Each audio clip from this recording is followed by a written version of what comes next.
ការងារខ្ញុំថ្ងៃនេះគឺ assemble furniture ម្ចាស់ផ្ទះចង់ឲ្យខ្ញុំរើក្រេចាស់ចេញរួចហើយដាក់ក្រេថ្មីពួកគេទៅដើរលេងអស់ហើយប៉ុន្តែគេចង់ឲ្យខ្ញុំធ្វើមិនឲ្យហើយមុននឹងគេមកវិញ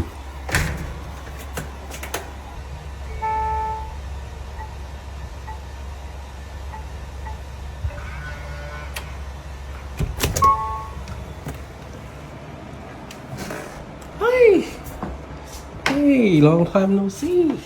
Come here. You home alone today, huh? Home alone today.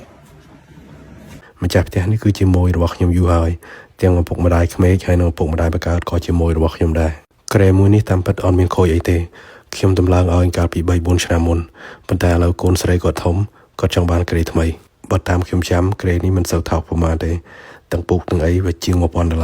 ម្យ៉ាងទៀតកូនគាត់តាំងពីតូចមកក្រេនេះគឺជាក្រេទី3ហើយឥឡូវខ្ញុំរើចេញខ្ញុំដាក់ក្រេទី4បើយើងរើក្រេនេះយកទៅចោលភាសាអង់គ្លេសគេហៅថា dismantle ប៉ុន្តែក្នុងករណីនេះខ្ញុំរើធ្វើម៉េចទុកវាឲ្យបានស្អាតដើម្បីគាត់ប្រើថ្ងៃក្រោយអញ្ចឹងគេហៅថា disassemble នៅពេលដែលយើងយកក្រេនឹងទៅដំឡើងមកវិញគេហៅថា assemble មុននឹងយើងឲ្យតម្លៃឈ្នួលនៃការដំឡើងអ្វីមួយសំខាន់បំផុតត្រូវដឹងថាតើរបស់នោះទិញមកពីទីផ្សារណាពីព្រោះថាបើសិនជារបស់នោះទិញមកពី Costco ឬមួយ IKEA វាច្រើនវាងាយស្រួលនឹងដំឡើងប៉ុន្តែបើទិញពី Amazon គឺពិបាកដំឡើងអញ្ចឹងតម្លៃឈ្នួលគឺវាយទៅតាមនឹងដែរការងារប្រភេទនេះគឺយើងតម្រូវឲ្យចេះអានភាសាអង់គ្លេសបន្តិចបន្តួចដើម្បីឲ្យយើងចេះមើលសៀវភៅណែនាំបើបងប្អូនចង់ចេញធ្វើជាជាងជួសជុលដំបូងខ្ញុំគ្រាន់តែចង់ណែនាំថាកុំស្មុគស្មាញពីរឿងការឲ្យតម្លៃពេកឲ្យតម្លៃធ្វើម៉េចឲ្យទៅថោកទៅបានហើយសំខាន់គឺយើងទទួលបានបទពិសោធន៍បើបងប្អូនណាមានសំណួរចង់សួរខ្ញុំអំពីការជួសជុលអ្វីមួយឬមួយសំណួរផ្សេងបងប្អូនអាចថតជាសំឡេងឬថតជាវីដេអូខ្លីៗផ្ញើមកខ្ញុំបានបើសិនជាសំណួរណាមួយដែលមានប្រយោជន៍ដល់អ្នកដទៃខ្ញុំនឹងព្យាយាមធ្វើវីដេអូបកស្រាយទៅតាម Facebook ឥឡូវនេះសូមជួបជាមួយសំឡេង Top Fan អរគុណបងប្អូនណាដែលខ្ញុំមើលវីដេអូទៅបានបងប្អូនណែនាំពីរឿងរ៉ាវនេះរឿងរ៉ាវនោះចឹងបានមានចំណេះចេះដឹងអរគុណបងប្អូនច្រើនខ្ញុំ follow បងប្អូនរហូត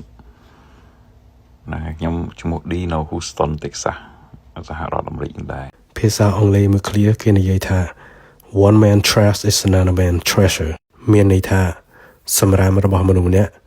អាចជាវត្ថុដែលមានតម្លៃសម្រាប់អ្នកដទៃចៃដន្យអីថ្ងៃនេះឃើញគេចោលចង្គៀងមកគូតាមផ្លូវពេលដែលខ្ញុំចុះមើលឃើញថាចង្គៀងនេះតម្រង់ធ្វើវាគឺមកពីដែកហើយនឹងកញ្ចក់ចំពេលដែលខ្ញុំកំពុងតែត្រូវការពីព្រោះផ្ទះខ្ញុំមួយចង្គៀងខាងមុខទាំងពីរគឺខូចទាំងអស់នឹងឥតឈឹងបន្ទាប់ពីខ្ញុំធ្វើតេស្តរួចហើយឃើញថាចង្គៀងនេះគឺអត់មានខូចអ្វីទាំងអស់គ្រាន់តែរូបរាងចង្គៀងនេះមើលទៅវាដូចជាបុរាណប៉ុន្តែដល់ដាក់អំពូលថ្មីរួចហើយយកមកភ្ជាប់នឹងអញ្ចឹងទៅមានអីមើលទៅគួរសមដែរ